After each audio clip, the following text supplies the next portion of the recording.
Isang maaraw na umaga sa inyong boss. Sa inyo lahat, guys. At ito ang daditutan nyo na naisilaw talaga dahil sa puyat. Saka syempre yung grind natin hindi kakaiba talaga very unusual sa isang naghahanap buhay. Ang hanap buhay namin alas 2 ng hapon nag-open, tapos nagsasara kami 2 AM o 3. Pag may pumwestong nangungulit 4, nagiging 5, nagiging 6. Ito na tayo, mamaya akit na tayo, tapos papatukain sila. Ayan, yan ang buhay, ang routine natin everyday. Kailangan silang pakainin kasi kailangan yun talaga. Doon tayo hindi pwede magpalampas. At saka kailangan nila talaga yun. Okay? Saglit. Red. What? Ikaw ba wala nang planong umuwi dito sa loob? Lagi ka na lang nandyan. Oh. Balita ko, babaero to Tingnan natin, sino ang niligawan nito? Aba, si Singit. Ay, hindi Singit. Si Sablon. Naku, talaga naman. Oh. Oy, pumasok na kayo dito.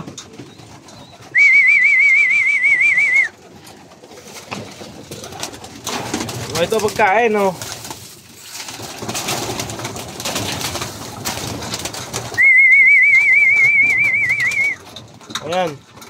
Ayan si Cookie.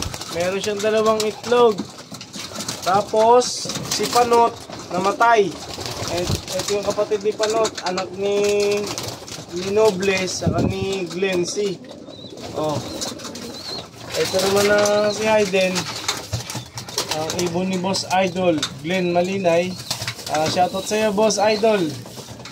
Boss, kumusta na po kayo? Ito, ang ibon naman natin na si Bad Girl. Isa na siyang ganap na ina. Tingin ko lang kasi may itlog sa labas. Basag.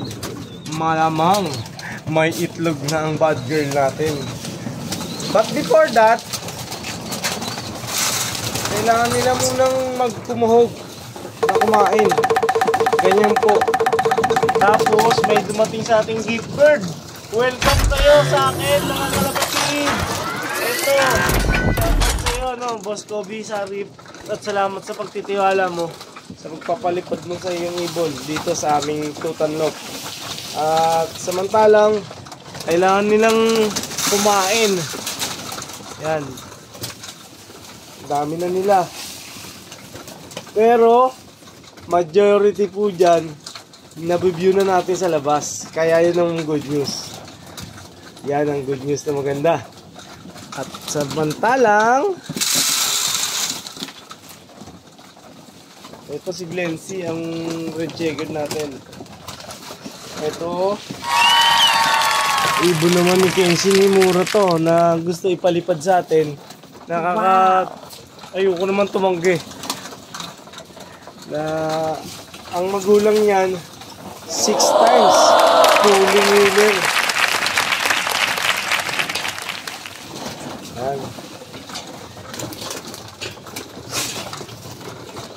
Ito naman si Red, ayaw pa talaga pumasok. Grabe talaga. Oy, Bad Girl. May I see your beautifulness?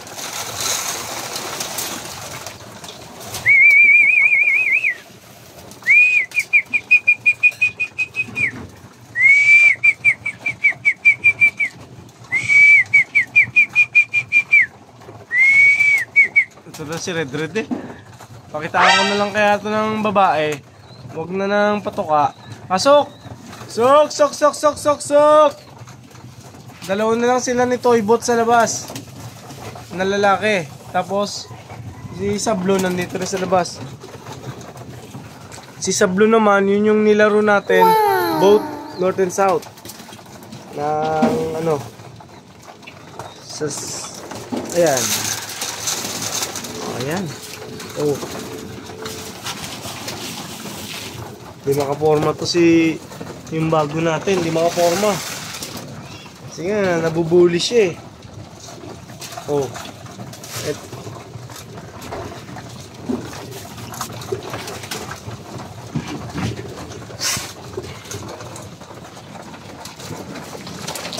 Majority po dito, nilalabas ko na po outside the loop. Tapos yung ating ginawang motivation nest dito 5, parang 11 yata to as I remember. Pero binawasan ko na siya ng 2. Kaya 11 minus 9 equals,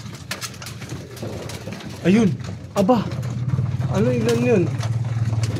2 po inalis ko sa 11, bali 9 na lang yun. 9 na lang tong nest natin. Tapos ang anak ni Bad Girl, ito na siya. Si Boss N ang tatay. Tapos ang nanay ay si Bad Girl. Wow, nice. So nice. So nice naman. Napakaganda naman ng mga baby na to. At for sure, maganda rin ang ililipad niya rito dahil maganda tong loop na nagawa natin. Nowadays, sa mga araw na to, ay dito siya. Tapos, yung baby natin na brown na yan, anak yan ni Luis. Yan. Ito naman, si Katarman. Yung ating si Katarman, mahal natin yan. Ayan, ganyan po ang ibon natin. Protective, si Koki. Okay.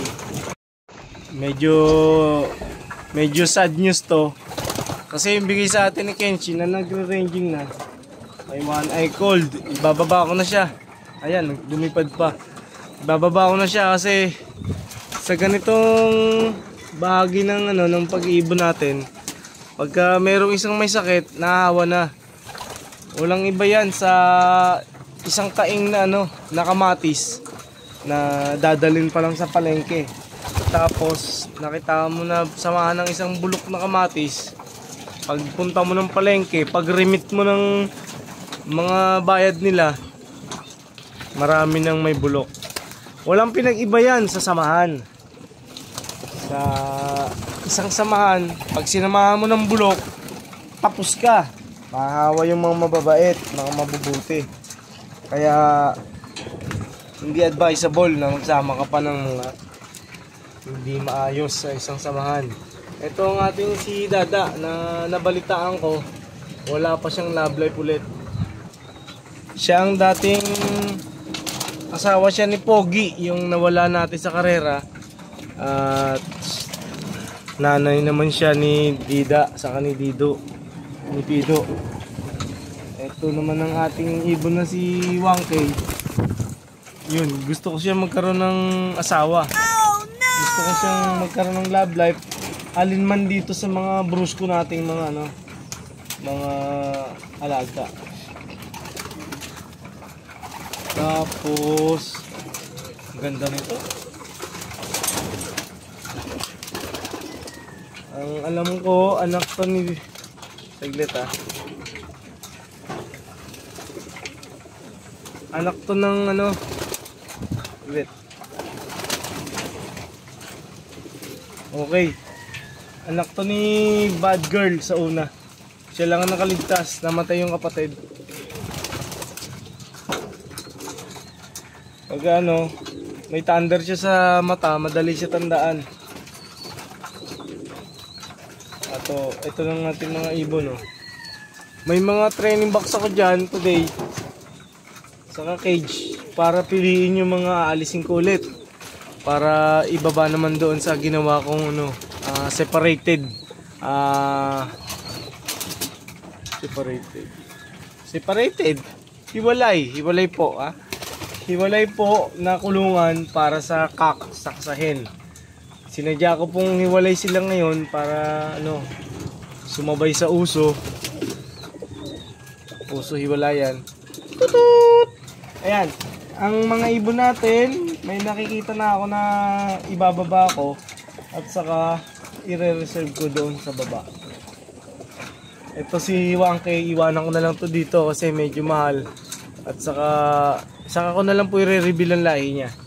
Kapag may maganda na tayong kaganapan sa karera, may maganda na tayong achievement, yun ang mas maganda. Sa ating pag-iibon, so far, isolated cases na lang yung mga nagkakaroon ng one eye cold.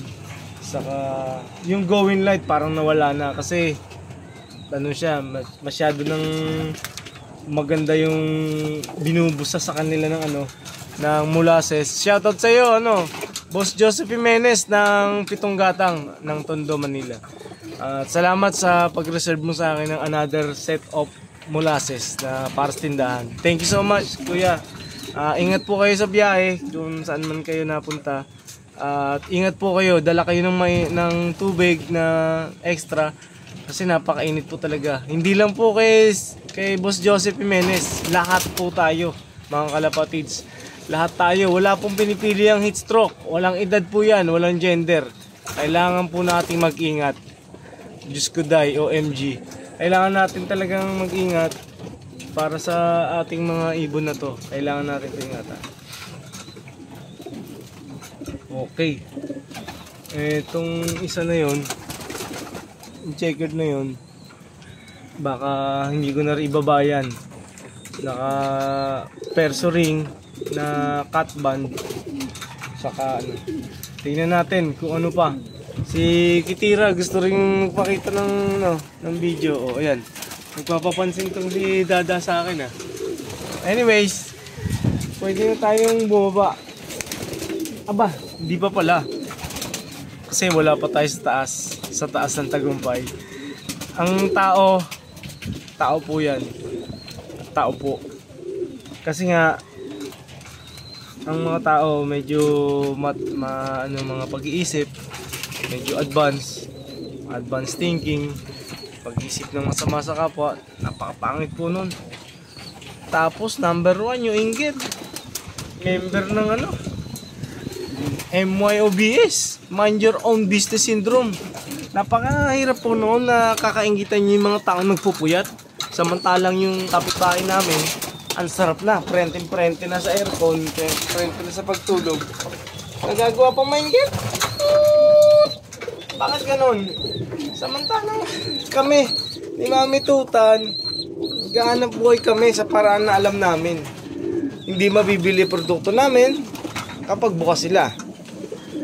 Sasabay ba tayo sa mga malalaking grocery? Hindi tayo makakasabay doon kasi doon din kami nabili sa kanila para itinda naman sa mga nagpupuyat at na mga late umuwi galing sa work. Yun naman nagiging proseso. Tapos naririnig pa akong inggitan. Huwag naman. Hindi kailangang mainggit. Pangit po yun. Hindi na kailangan yun. What? Sa naghahanap buhay, grind lang everyday. Grind lang kayo. Grind lang kami. Hindi natin kailangan makipag-compete dahil dati namang kompetisyon ang pagtitinda.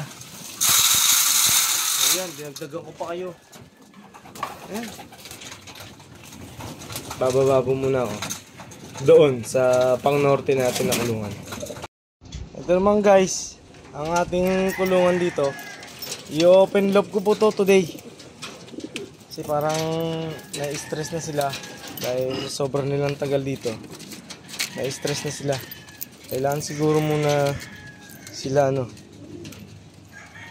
pagpahinga rin. Bali kumbaga makapagpag naman sila ng katawan nila. Mahirap pag lagi silang nasa kulungan. Nandun nagsisimula yung stress. Ayan. Ang ating trapping. Ayan ko lang silang magbukas ngayon. Ayan ko lang silang bukas. Para sa kanilang katawan din yan. Ayan. Bababa na ako. Doon. Sa sa loop natin sa baba. Sa estaka natin. Panahon na para tayo bumaba. Kasi Painit na. Nakapaso na ng balat. Ito. Ayan, nakakatakot ang bubong natin. Pero ginagampanan ko pa rin na sila'y patukain. Ayan. Kitang-kita nyo. Gaano kahirap bumaba. Gaano kahirap tumaas.